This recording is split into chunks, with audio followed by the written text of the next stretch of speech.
Yesterday I met the brave men and women serving on HMS Iron Duke and the troops serving in Operation Kabarit in Estonia.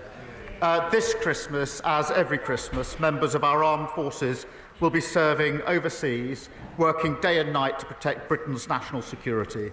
And I know that the whole House will join me in sending our deepest thanks to them, to our emergency services and everyone working to keep the country safe over the festive period. Mr. Speaker, may I also take this opportunity at the end of the year to thank you and the House staff for all your hard work this year. And can I wish everyone across the House a Merry Christmas and a Happy New Year. Mr. Speaker, this morning I had meetings with ministerial colleagues and others. In addition to my duties in this House, I shall have further such meetings later today. Others, in addition to my duties in this House, I shall have further such meetings. Later today, please thank you, Mr. Speaker, and may I associate myself with the Prime Minister's remarks in 2021 CRE and Francis Monty Davis, who live in my constituency of North East Hertfordshire and are in the gallery here today, tragically lost their son Hugh at the age of just 6 to a rare form of cancer. Now they are courageously campaigning to ensure that every parent who must leave work to look after a sick child in hospital gets the financial support that they need from day one. Will the Prime Minister meet with them and me to discuss implementing Hugh's law and giving their son a legacy that improves the lives of families at the most difficult time imaginable? Mr. Speaker, can I pay tribute to Carrie and Francis? It is a heartbreaking case and commend them for their campaign on behalf of other families. I know the Minister for Social Security and Disability met the family yesterday, but no parents should endure losing their child to cancer, particularly at such a young age. We are investing $1.5 billion for new surgical hubs and scanners, $70 million for new radiotherapy machines, and we will set out our next steps on the Children and Young People Cancer Task Force. Shortly, we now come to the Leader of the Opposition, K.B. Mr. Speaker, can I send my warmest wishes to our armed forces at home and overseas, to the emergency services and everyone who will be working over Christmas, and can I wish you, Mr. Speaker, the House staff and all members of this House a very Merry Christmas. Mr. Speaker, for years the Prime Minister and his cabinet played politics with the WASPi women. The Deputy Prime Minister said Conservatives were stealing their pensions. She promised to compensate them in full. Another broken promise. Now they admit we were right all along. Yeah, but let's ask about another group of pensioners whose trust. Let's ask about another group of pensioners whose trust was broken since the Chancellor cut winter fuel payments. How many extra people have applied for pension credit? Mr. Speaker, the number one job of this government was to put the finances back in order after the last government lost control. They left a £22 billion black hole, and we had to take tough choices. We made sure the most vulnerable pensioners do get the winter fuel payment, and we have been encouraging and driving up eligibility for pension credit so as not to their entitlement, and she should join that campaign. But Mr. Speaker, here's the difference: because we've stabilized the economy, we can commit to the triple lock. That means that next April pensioners get another £470. But here's the difference, because 2 weeks ago the shadow councillor said the triple lock is unsustainable. Their position, so pensioners would lose out under the TES. Yet again, Mr. Speaker, he didn't answer the question because he doesn't know the answer. There are 850,000 eligible pensioners not claiming pension credit. If they sign up, that will cost the Treasurer $2.3 billion, wiping out the savings that the Chancellor claimed she would make before the election. His chief secretary told the public they had no Plans to cut winter fuel, but they did. Have plans, didn't they? UK say cutting the winter fuel payment with very little notice will potentially jeopardize the health and finances of millions of older people. Does he agree with Aguk that this is the last thing both pensioners and the NHS need? Mr. Speaker, we've been driving up with a campaign for pension credit is important, that everybody who's entitled to it claims that pension credit, and she shouldn't claim as some great victory the record of their government that people haven't signed up were the ones with the campaign. They should be supporting it, but because of the triple loot, pensions will be going up by £470 next April. She hasn't answered the question. Her shadow chancellor says the triple lock is unsustainable, so she needs to explain how penners will be worse off under Aider government. It is Prime Minister's question. Mr. Speaker, we protected the triple log during all our time in government. Meanwhile, energy bills are increasing despite his promise to cut them by £300 in Scotland. His party leader wants to restore the winter fuel payments. Across England, councils are scrabbling to gather funds for struggling pensioners. The tragic reality this Christmas is pensioners will suffer and may even die as a result of this cruel policy. Did the Chancellor consider the impact on councils and on the NHS, or does she just not know what she's doing? The Household Support Fund was set out in the budget. She knows that we're pushing up P credit, but she now says they are committed to the triple locker. Shadow Chancellor says they're not, but it's unsane. Maybe over a sandwich or a steak they could sort it out and come back and tell us what their policy actually is. Give me, Mr. Speaker, the Prime Minister needs to misrepresent me to make his point. I don't need to misrepresent him to make my point. The truth is he didn't think this through. Cutting winter fuel payments isn't just callous. It may not make savings. It could actually cost us all more, and that's not the only policy which is making things worse. The Chancellor's budget is a body blow to family businesses and also charities. Mary Curry have warned that Labour's budget will cost them nearly £3 million a year. This is a cancer charity saying they have no option but to reduce services. Did the Chancellor tell the Prime Minister that her jobs tax was going to hit charities? Yeah, Mr. Speaker. She's asked 3 questions about winter fuel with a leaving out eye. I'll come to that, but she's changed her mind on this. She used to say that the payments were a dead weight. She said there were members of her constituency who didn't need it, and they all stood in 2017 on a manifesto, a Tory manifesto that committed to getting rid of the universal winter payments for pensioners. So we can see what their real commitment is. As for the budget, we're driving up productivity. PR, I don't want to have to ring your mother, Prim Minister. Mr. Speaker, we're driving up productivity, prosperity, and living standard. That's a pay rise for the 3 million who are the lowest paid. They should welcome that pay rise for those working in the NHS and better than expected wage growth just before Christmas. What unites all free delivered by Labour, opposed by the TSM. Mr. Speaker, I don't know what world he's living in. The economy is shrinking, and they did not think this jobs tax through or who it would impact. Another area affected is the hospice sector.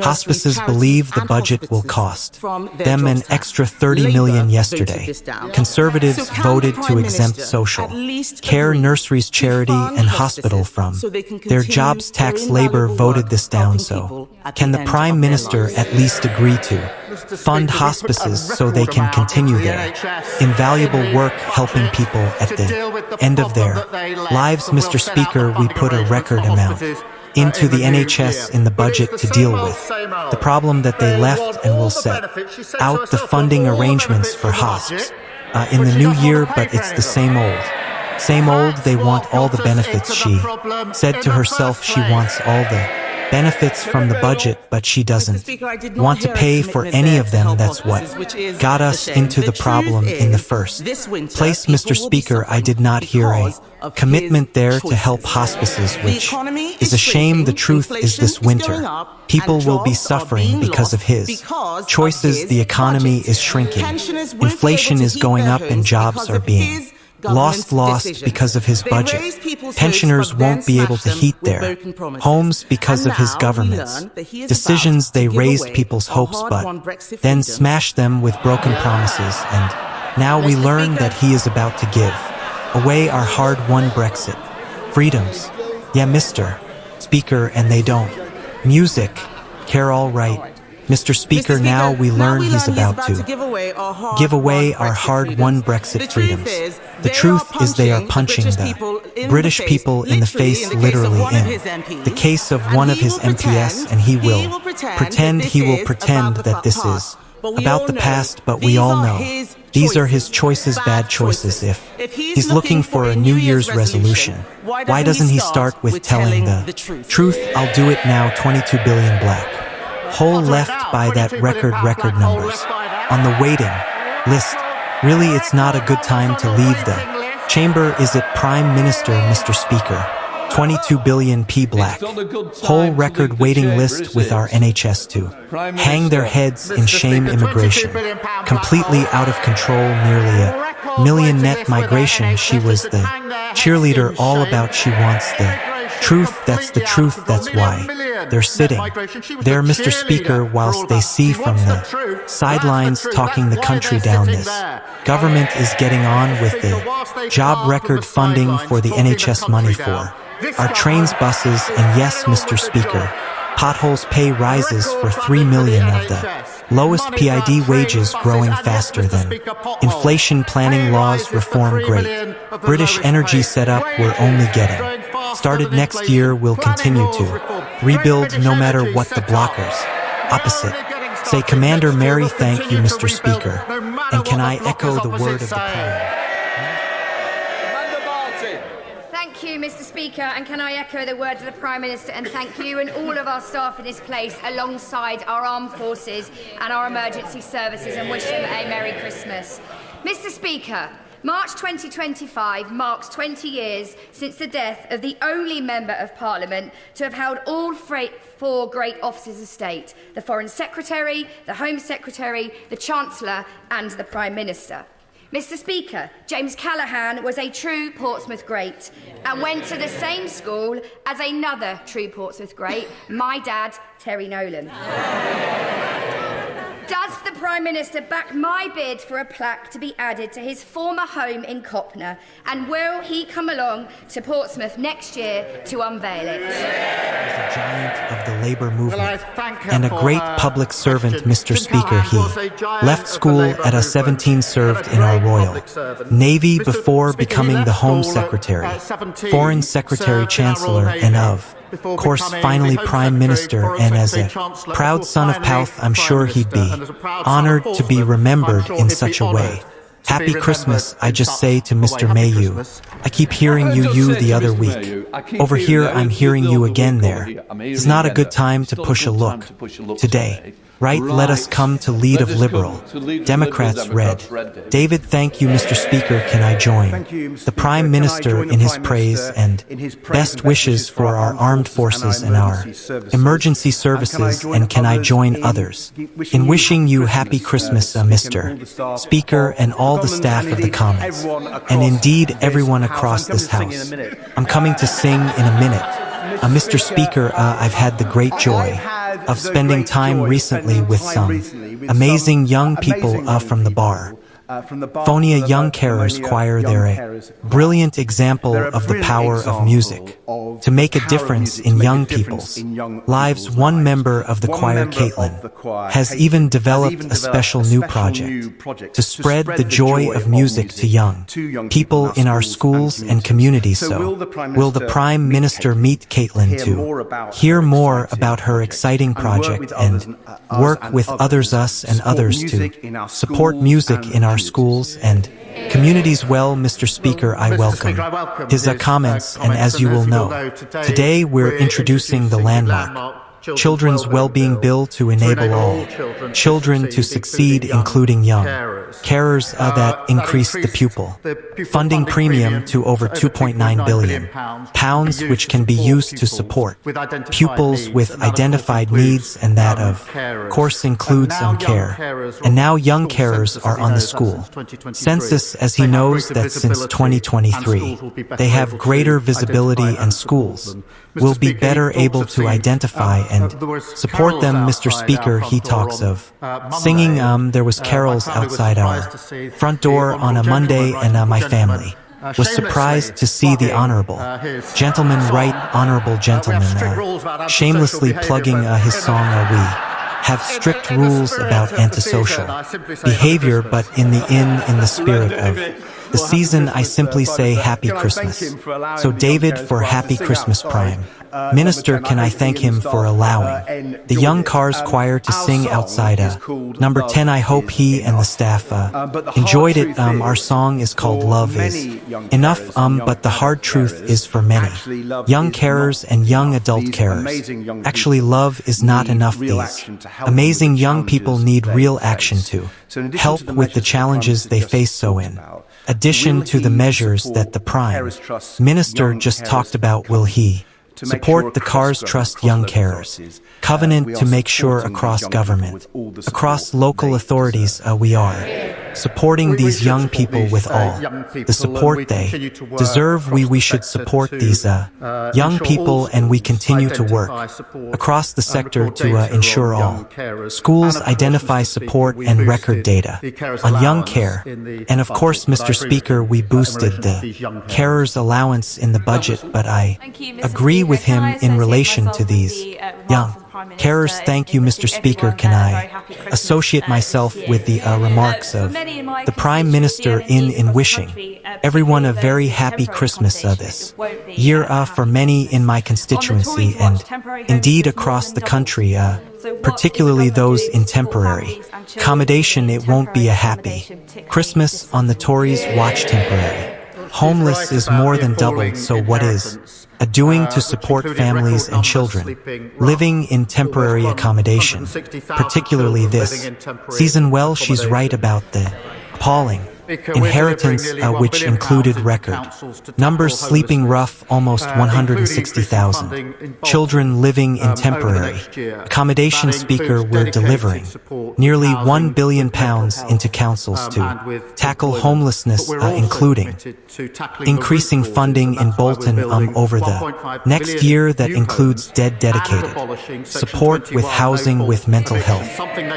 and with employment, but we're also committed to tackling the root causes. And that's why we're building 1.5 million new homes and abolishing Section 21 no-fault evictions, something they said they were going to do and repeatedly failed to do. Ben Lake in 2022, the Prime Minister supported calls for fair and fast compensation for 1950s women impacted by the changes to the state pension, and yet just yesterday his government rejected those same calls out of hand. Mr. Speaker, is this what the Prime Minister meant when he promised to lead a government of change? Mr. Speaker, this is a serious issue. Between 2005 and 2007, there were, I think, a 28-month delay in letters to women born in the 1950s about changes to pension age. That was unacceptable. When it was right that the government apologized for that in 2011, the former Chancellor George Osborne then accelerated those changes with very little notice. That equally was unacceptable, and Labour opposed it at the time. It is a serious issue. It's a complex issue. The research, as he knows, shows that 90% of those impacted knew about the changes that were taking place, and I'm afraid to say the taxpayers simply can't afford the tens of billions of pounds in compensation, when the evidence does show that 90% of those impacted did know about it. That's because of the state of our economy Brady, thank you, Mr. Speaker. Recent data shows that almost 11,000 Scots have been waiting for hospital treatment for over 2 years after referral. The equivalent number in England is around 3. 13. Would the Prime Minister agree with me that this shows the catastrophic damage the SNP government have done to the Scottish NHS? Well, he's right when he says the SNP is letting down patients in Scotland. As the Scottish Auditor General says, greater leadership is needed in the Scottish NHS. Waiting list targets are being missed. Spending on agency STA is skyrocketing, and delays to patient discharge are hitching record level. They seem to be proud of that appalling record. We've provided the money, they've got the powers, they've run out of excuses. BL Stevenson, thank you, Mr. Speaker. Since the summer, thousands of communities using Harlington and Stick stations have had to put up with nearly 8% of trains been cancelled in the evening peak, and nearly a third of trains that do arrive and more than 5 minutes later. Is it a mere coincidence, Mr. Speaker, that such poor performance follows this government's decision to pay off their union backers with no STRs attached? The trains and all travel was in an appalling state under the last government. We're clearing that up and fixing it, and he should be welcoming that. Thank you, Mr. Speaker. The Parliamentary Ombudsman concluded that an injustice was done to 1950s born women. It ruled that they had old compensation, and as Parliament intervened to deliver justice in my constituency of Liverpool West Derby, I have more than 5,000 women affected, and alongside a great many members in this House, I believe these women allow compensation for the injustice due them at the ends of the state. So will the Prime Minister give members the opportunity to vote on whether they believe WASPi women are old compensation? Well, Mr. Speaker, I've just set out the factual background and the percentage that knew about the change. And the simple fact of the matter is, in the current economic circumstances, the taxpayer can't bear the burden of tens of billions of pounds in compensation. While they're chuntering away in 14 years, they accelerated the changes and not once spoke about compensation. Rebecca Smith, thank you, Mr. Speaker. My constituents Caroline and Savannah are just two of thousands across Devon, Cornwall and beyond who are living with posture tachycardia syndrome and have been unable to access adequate treatment since the retirement of the only consultant available to work with them in July. What action can the Prime Minister take to help me secure the treatment that my constituents need, and will he agree to meet with me and them to discuss the treatment of POTS in more detail? Well, I thank her for raising this important issue on behalf of her constituents. It does underline the critical importance of the NHS workforce plan that we will deliver next summer to ensure that the export workforce is in place to get the NHS back on its feet. I am proud that we're investing in additional £22.6 billion to fix our NHS, and I will of course make sure she gets a meeting with the relevant minister to deal with the issues of concern to her constituents. Jody Goley, thank you, Mr. Speaker, and a very Merry Christmas. May I associate myself with the comments the Prime Minister and my gratitude to all of those that serve our communities over Christmas. I'd like to give special credit to foster carers in Man and across the UK for the incredibly important role that they play. We know that their care transforms lives, but the foster carers in the end tell me that there simply isn't the support that there used to be, and over 177% of children are waiting over 4 years for care. Recently, I was made aware of one child who had had 9 home placements before the end of Key Stage 1. Can the Prime Minister ensure that there will be a robust system person to provide consistent and swift care when needed. Yeah, I'm grateful to her for raising this issue because, Mr. Speaker, every single child deserves the best start in life, and there are far too many shocking cases of children being let down. The Children's Well-Being and Schools Bill is being introduced today, and that does put children's interests at the heart of government policy, and I hope it'll be supported across the House. Thank you, Mr. Speaker. Labour promised not to raise taxes on working people, but farmers are some of the hardest working people that I know. Peter Douglas from Jebber has looked at the details of this policy, and he says Labour's inheritance tax increase will prevent him passing on his family farm to his son and daughter. They say Labour have betrayed them. They can't trust the Prime Minister to keep his word. They've got a point, haven't they? If he would kindly pass the details of the individual case he's raised to my team, we will look into it. As he knows, we put a record £5 billion into farming over the next 2 years in the budget. Just 2 weeks ago, 350 million was put in to support farmers.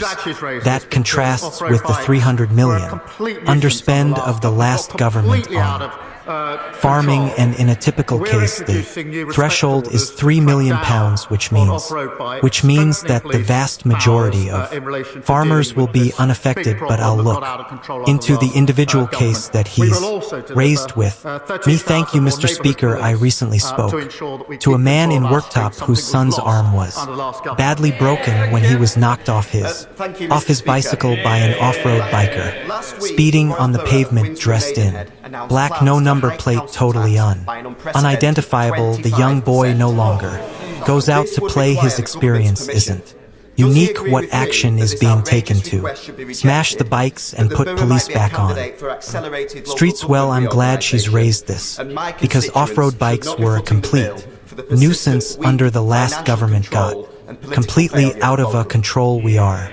introducing new respect orders to crack down on off-road bikes, strengthening police powers in relation to dealing with this big problem that got out of control under the last government. We will also deliver 13,000 more neighborhood police to ensure that we keep control of our streets. Something was lost under the last government again. Thank you, Mr. Speaker. Last week we have in our NHS many brilliant emigre and refugee surgeons from the greatly troubled Middle East. And I've been privileged to work alongside some of them, Iran, Iraq, and now, as we think, especially of Syria. What practical measures can the UK take to help ensure that Syria now has the best chance of becoming an open society and the second functional democracy in the region? And political failure locally. Yeah, well, thank him for raising this issue on behalf of his constituents. We are, as he knows, committed to fixing the foundations of local government and keeping taxes as low as possible for working people. The budget announced real terms increase for local government with over £4 billion of added funding, and so we will put that support in place.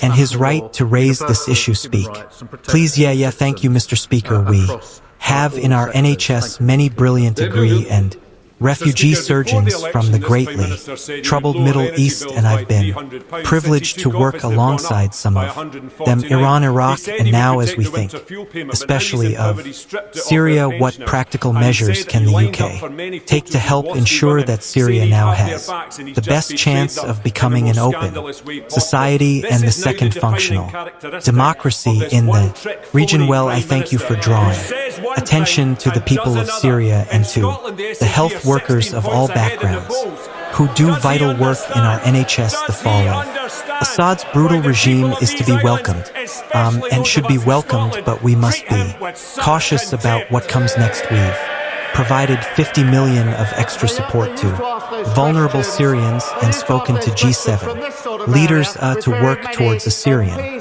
government that respects international law, universal human rights, and protects all citizens across all sectors. Thank you, Mr. Speaker. Dave Duan, Mr. Speaker, before the election, this Prime Minister said he would lower energy bills by £300 since he took office. They've gone up by £49, he said he would. Protect the winter fuel payment, but now he's empowered, he stripped it off her pensioners, and he said he lined up for many photos with WASPi women saying he'd have their backs, and he's just betrayed them in the most scandalous way possible. This is now the defining characteristic of this one-trick phony Prime Minister who says one thing and does another. In Scotland, the SNP are 16 points ahead in the polls. Does he understand? Does he understand why the people of these islands, especially those of us in Scotland, treat him with such music contempt? They used to ask those questions. They used to ask those questions from this sort of area with very many MPs not so long ago. That all changed in July, and he's now carping from right up there. We can hardly hear him. Abraham, thank you so much, Mr. Speaker. I'm sorry I couldn't hear you over there, hub. First of all, can I wish you a very Merry Christmas, and all colleagues across the House a very Merry Christmas, and especially the House staff. And also I associate myself with the remarks thanking emergency services and our armed forces for their service. Mr. Speaker, Christmas is a time for peace and goodwill, given there are more conflicts now than at any time since World War II, and that all wars end with a peace. What is the Prime Minister's resolution to work with others for a more peaceful world in 2025? Well, Mr. Speaker, can I thank her for her question, and I'm sure colleagues across the House support the values of the parliamentarians for peace, which I know she is involved with, and their work to support human rights across the globe, and that is the sentiment I think we take into this festive period. Thank you, Richard Ford. Thank you, Mr. Speaker, and it was good to hear that the Prime Minister visited British soldiers in Estonia yesterday.